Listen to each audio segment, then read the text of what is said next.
Salut à tous, c'est Pam de la chaîne, bienvenue sur cette vidéo qui aujourd'hui va parler d'hypnose et en l'occurrence d'une discussion que j'ai eue avec Stéphane du Québec, que je salue au passage, concernant un des principes d'hypnose qu'on a l'habitude de mettre en avant, c'est-à-dire la notion de dire voilà, quand on est enfant, on est dans une transe constante et on n'a pas de facteur critique, de facteur de jugement, et à partir de ce postulat-là, on absorbe l'ensemble des informations comme des suggestions de base. Autant on sait que le cerveau il est en pleine création quand on est enfant et donc l'ensemble du système synaptique est en train de se mettre en place. On sait qu'il y a la plasticité neuronale qui est également là et on sait qu'à ce moment-là, effectivement l'enfant absorbe énormément d'informations parce que c'est un besoin de survie au travers de l'apprentissage, vu qu'on n'a pas les compétences de la plupart des autres animaux qui peuvent directement marcher, courir, etc. etc. À partir de ce cheminement-là, nous, dans l'hypnose, on a pris l'habitude de se dire, voilà, avant 6 ans, on est une espèce de cahier vierge et on n'a pas notre capacité de jugement. Alors je vous rappelle, le jugement, c'est cette capacité qui va nous permettre de savoir si une chose, par exemple de l'eau est chaud, froid, très froid, glacé ou bouillant. Avoir en gros un panel d'options sur la perception des différents éléments qui se passent. Quand on est en transe, c'est-à-dire dans la communication entre le conscient et le subconscient, on sait très bien que la plupart du temps, on a cette difficulté à avoir la capacité de savoir ce qui est en train de se passer, et la suggestion proposée par l'hypnotiste ou par l'hypnothérapeute va à ce moment-là offrir ou ouvrir à ce moment-là une direction que notre conscient et notre subconscient vont accepter, et dès lors on va pouvoir vivre des phénomènes hypnotiques qui peuvent aller jusqu'à l'hallucination. Dire que l'enfant en dessous de 7 ans n'a pas du tout de facteur critique et que tout ce qui va être proposé va être absorbé, c'est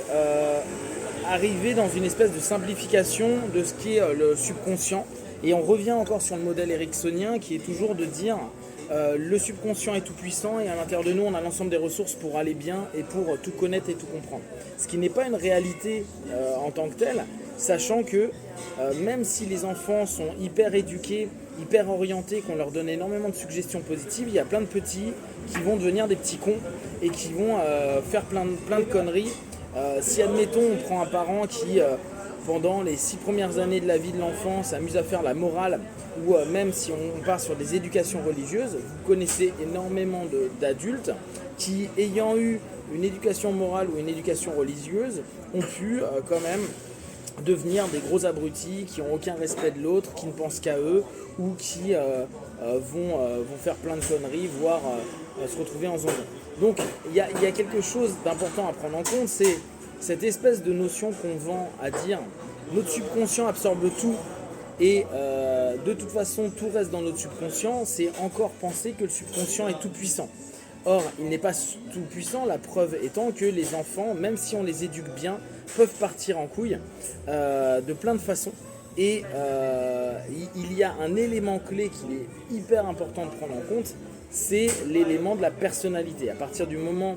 où la personnalité se développe, il peut y avoir, pour x et y raison, des résistances. Alors peut-être que ça ne sera pas un facteur de jugement, ça sera peut-être un ressenti.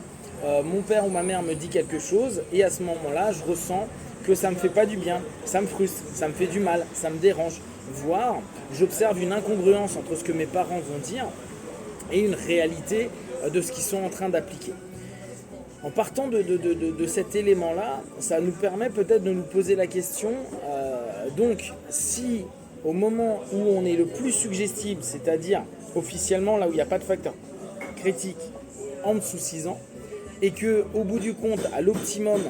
avec une éducation, une orientation et des suggestions ciblées, c'est-à-dire répétées à longueur de temps par les parents, on n'arrive pas à obtenir et à atteindre des résultats particulièrement marquant. Moi je prends par exemple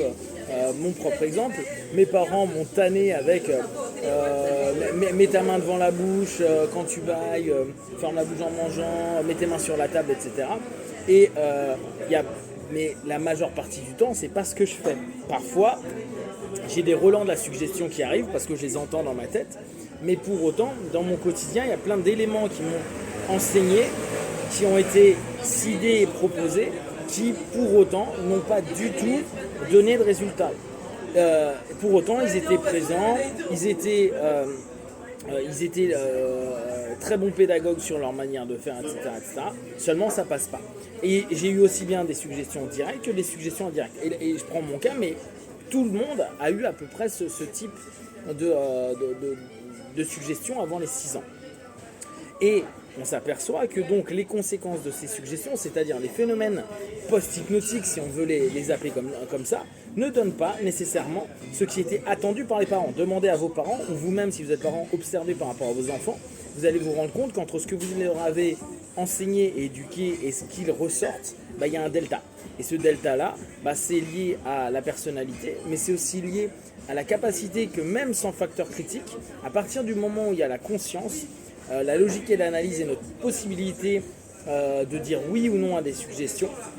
même si on n'a pas de facteur critique, il peut y avoir à ce moment-là un élément qui fait que on va rejeter, et même quand on pensait qu'on était dans la phase la plus absorbante possible.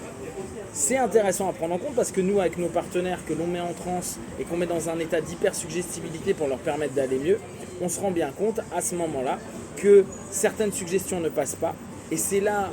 toute l'importance de poser des questions et travailler sur des recadrages pour permettre à ces derniers de